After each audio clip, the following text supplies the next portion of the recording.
শবে মেরাজের ওই মেরাজ ওই রজনীতে রাখতে হবে, এটা কোনো দলিল নাই, আদেশ নাই, রাসূলের যুগে করেন নাই, সাহাবায়ে কেরামরা করেন নাই, তাবেঈনরা করেন নাই, তাবেঈনরা করেন নাই।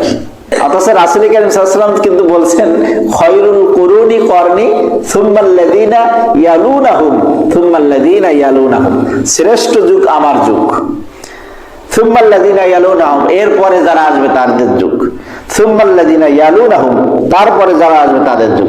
তাহলে তিনটা যুগের কথা বলছেন রাসূল কারীম সাল্লাল্লাহু আলাইহি ওয়াসাল্লাম। এই তিন যুগের কোন যুগে প্রমাণিত কোন রোজা নাই। তাহলে আমরা রাখবো, রাখতে নিষেধ করবো না আমি, কিন্তু আপনি আমি বিবেক খাটাই, সব কি হবে? হবে? ওই নিয়াত করে যদি থাকা হয় সব কি হবে?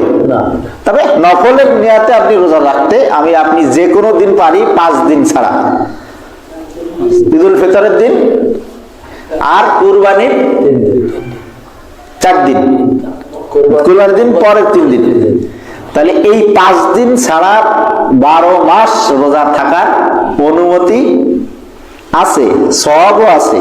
কিন্তু ওই যে নির্দিষ্ট যেখানে রাসূল দ্বারা কোনো নির্দেশ আসেনি বা আমল আসেনি, সেইখানে আপনি আমি যদি ওই নিয়াতে করি, হাজারি রোজা একটা থাকবো, 1000 রোজা হয়ে যাবে, এইটা করা যাবে না। নফল রোজা থাকা যাবে, শবে মেরাজের উদ্দেশ্যে নয়। বুঝাতে কি পেরেছি কিনা?